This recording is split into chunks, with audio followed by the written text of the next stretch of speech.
asalaamaaleykum dal leen ak jàmm fitna yi nga xam ne moo amoon dem ci université Assane Seck bu Ziguinchor rëccul benn yoon ëttu yéenekaay ñu xëyee ndool ñetti oto lañ laq foofule bokk na ci bosu recteur bu université bi ay jàmmaarloo yu taratar diggante étudiants yeeg takk der yi université Assane Seck bu Ziguinchor démb xët-xët bi fasoon na fa lool tax nag bu ñu bëri jaaxle bu ñu sukkandikoo ci ëttu yéenekaay bu groupe Sud Communication du Sud Quotidien sukkandiku ci ndawam bi fare ci Ziguinchor di Ignace Ndeye étudiants yi nag dañoo mere bu baax a baax kilifa yi nga xam ne ñoo ŋànk boobule université li leen gën a métti nag mooy chantier yi nga xam ne ba léegi noppeegul moo tax it ñu jël dogal ne dañuy door ab grève boo xam ne amul app ngir artu ci artu bu mujj ndax bu ñu moyul foofu leen mbir yi dana ëppi loxo dañuy des ci boobule yëngu-yëngal bi ñu nemmeeku démb ci université Assane Seck bu Ziguinchor ak Le Quotidien ne ñoom nag li leen gën a métti it bokk na ci jafe-jafe yi ñu am ci wàllu dëkkuwaay ak it wàllu dundu waa laas di firndeel suñu naataangoo yi ne nag ñoom li leen gën a métti mooy seen ministre ci boppam moo sàmmontewul ak ay digéem ginnaaw étudiants yu ci université Assane Seck bu Ziguinchor yi nga xam ne seen xol neexuloon benn yoon ñi nga xam ne it dañoo mer ba futt mooy liggéeykatu poste yi ñoom nag dañ doon amal démb ab toogaanu sikkimu si seen buntu direction générale li ñu bëgg daal mooy ñu fay leen seeni payoor moo tax it Ibrahima Sarr ak ñu ñam di artu ñoom it bu baax a baax ne bu ñu saafarawul seeni tawat mbir yi fu mu mujjee du neex kenn ñu des ak yeneen liggéeykat jàll ci enquêteurs yi nga xam ne nag dañoo aju ci secrétariat exécutif bu conseil national de sécurité alimentaire ñoom ñi nga xam ne nag dañuy def ay l'enquête jëmale ci tolluwaay askan wi ci wàllu dund ak it ci wàllu ñam fi mu toll nii nag ñoom seen bopp ñoo xam ne ñoom ñoo nekk ci ñàkk kaaraange jëmale ci wàllu koppar ak it seen dundin Le Quotidien bi ñuy yeggee boobule xibaar di xamle ne nag dafa am ñenn ci ñoom ñoo xam ne fay ñu leen seeni payoor ci weeru octobre ba tey jilee li ci gën a jaaxal Quotidien nag mooy liñ leen war a fay sax daa bëriwul ndax ñetti junni par bés rek la tollool ñu waxtaane waan nag jongante yi nga xam ne moom lañ doon amal ci dibéer bi ñuy weesu suñu réew ngir tabb député yi nga xam ne ñoo war a nekk ci assemblée nationale ci fukk ak juróomeelu législature bi waa laa samp ci ab laaj kan moo war a jiite boobule assemblée nationale ñuy xamle ni waa Pastef ñi nga xam ne ñoo jël raw gàddu bi nag kii nekk président bi ci ñoom la war a jugee ñu bëri ñu ngi rumandaat ne Ousmane Sonko mi nga xam ne moo nekk ci gannaaw ndam bu yaatu bi nga xam ne moom la waa Pastef am ci yooyu la jongante moo war a jiite boobule institution waaye it am na ñeneen ñu ciy tudd ku ci mel ni Amadou Ba Mohamed Ayib Daffé Aïcha Touré ak it El Malick Ndiaye Sud Quotidien li ko gën a soxal nag mooy parti yi nga xam ne ñoo mës a jiite réew mi dafa seetlu ne dañoo deltu gannaaw bu baax a baax ci firnde jongante yu mujj ci atum 2022 APR amoon na juróom benn fukki député ci juróom-ñett fukk ak ñaar yi nga xam ne nag waa coalition Benno Bokk Yaakaar ñoo ko amoon foofule ci assemblée nationale ci beneen wàll wu it coalition Wallu Sénégal bi nga xam ne PDS ñoo ci àndoon ak ñi nga xam ne ñooy coalition Yewwi Askan Wi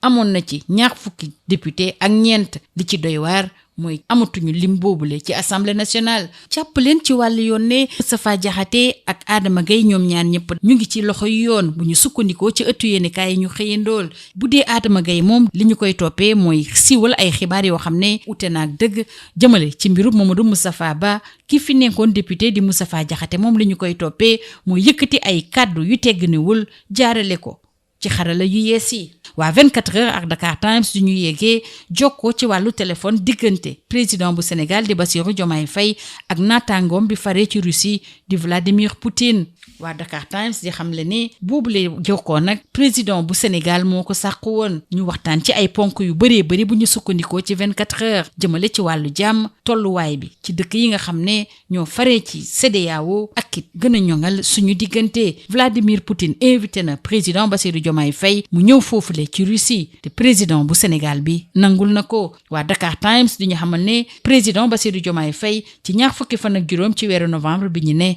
dana dem fële ci Abu Dhabi ci wàllu tàggat yaram nag ndam bu yaatu bi nga xam ne moom la gaynde yi Sénégal yi am ci kanamu waa Rwanda rëccul benn yoon ëttu yéenekaay yi ñu xëyandool jëmale ci ñaareelu fenêtre éliminatoire Afrobasket yu atum 2025 ñu doon amal boobu la jongante démb ci Dakar Arena ëttu yéenekaay yi ñu xëyandool yépp di ko rafetlu bu baax a baax ëttu yéenekaay yi ñu xëyandool bu ci mel ni Sud Quotidien nag ñu ngi sargal bu baax a baax Babacar Louis Camara moom mi doon yëngu ci wàllu football ci suñu réew am ci ay jaloore yu am solo ci diggante Espoir bu Dakar jàpp Jaraaf bu Dakar jaar ci foyer France Sénégal moom mi nga xam ne nag mi ngi wuy ji suñu borom démb ci juróom-ñaar fukki at ak juróom-ñeent te ñu jébbal ko sunu boroom ci sëgu Yoff yi. Sud Quotidien waxtaane combat bi nar a am ëllëg ak jàmm ci arène nationale ci diggante Modou Lo ak Siteu. Combat daal bu mucc ayib lay doon li ko waral mooy titre roi des arènes ci boppam la ñu teg ci table bi. Le Soleil ni Siteu lenn rek a ko soxal mooy fokkati titre roi des arènes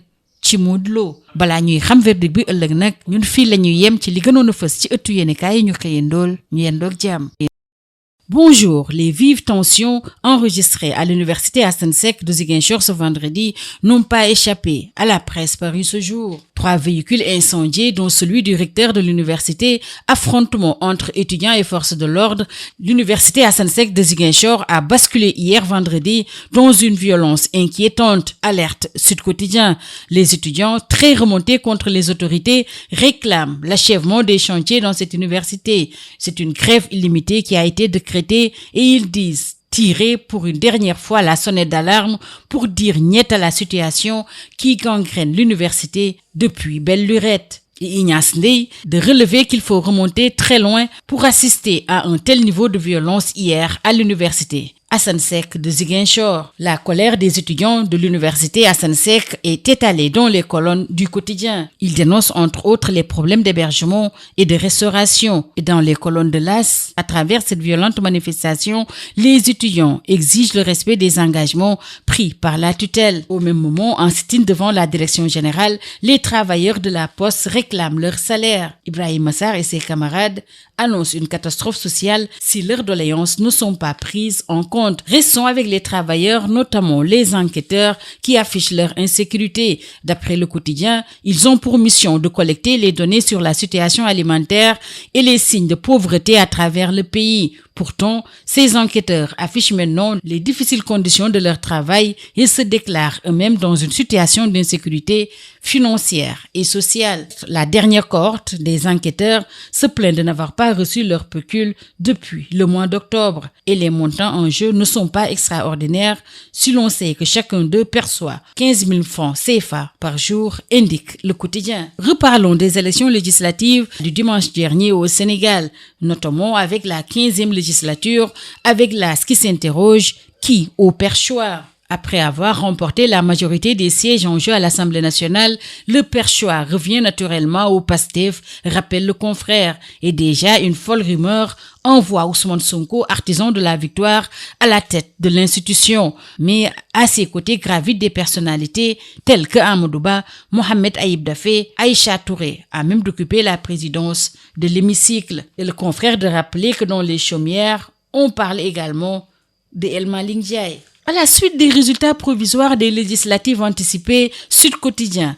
relève le naufrage des anciens partis au pouvoir. Pour rappel, lors des dernières législatives de 2022, l'APR, qui était encore aux affaires, avait plus de 60 sièges sur les 82 remportés par l'ancienne coalition au pouvoir, Benno Bokk Yakaar. De son côté, la coalition Wallu Sénégal, formée par le PDS qui était dans l'opposition, avait obtenu 24 sièges grâce à l'intercoalition avec la coalition Yewwi Askan Wi. Aujourd'hui, ces deux formations politiques se retrouvent avec moins de députés à l'Assemblée nationale. Monseigneur Jean-Baptiste Walter Manga, nommé évêque du diocèse de Ziguinchor le 20 juin 2024 par le Saint-Père, le pape François, va être ordonné aujourd'hui au petit séminaire Saint-Louis avant de retrouver son siège épiscopal le lendemain à la cathédrale Saint-Antoine de Padoue au cours d'une messe solennelle de prise de possession. Parlons de coopération à présent, notamment celle entre le Sénégal et la Russie, avec Dakar Times qui rapporte que les deux chefs d'État ont eu un entretien téléphonique hier sur initiative du président sénégalais. Et à cette occasion, le président russe a invité son homologue sénégalais à visiter la Russie, invitation acceptée par le président Bassirou Diomaye Faye. Et les deux chefs d'État, toujours d'après 24 heures, sont convenus d'œuvrer ensemble pour le renforcement du partenariat bilatéral, de la paix et de la stabilité au Sahel, y compris la préservation de l'espace CEDEAO. Diffusion de fausses nouvelles dans l'affaire Mamadou Moustapha Ba, Adama Gaye est gardé à vue à la DIC, d'après l'un confrère paru ce jour. Et Moustapha Diakhaté, ancien parlementaire, est également en position de garde à vue. Si Adama Gaye est poursuivi pour diffusion de fausses nouvelles dans l'affaire Mamadou Moustapha Ba, l'ancien parlementaire Moustapha Diakhaté est poursuivi, lui, pour insulte par le biais d'un système informatique. Le Sénégal démarre fort, c'est à lire dans les colonnes de Dakar Times. Pour leur entrée dans la deuxième fenêtre des qualifications de l'Afrobasket 2025, les Lions du Sénégal n'ont pas tremblé. Face au Rwanda hier, à Dakar Arena, les hommes de Desagana Diop ont livré une prestation solide pour s'imposer largement 81-58. Les Lions débutent bien la compétition, se félicite le Soleil. Ils démarrent tout simplement par un festival offensif d'après Sud Quotidien. Restons avec Sud Quotidien qui s'intéresse à la lutte avec le grand défi de la couronne entre Modou Lô et Siteu, combat prévu ce dimanche à l'Arène nationale. Et d'après le Soleil, Siteu s'arme pour tenter de détrôner Modou Lô. La presse parue ce jour a également rendu un vibrant hommage à Babacar Louis Camara, ancien international sénégalais. C'est tout. À vos journaux et très bonne lecture.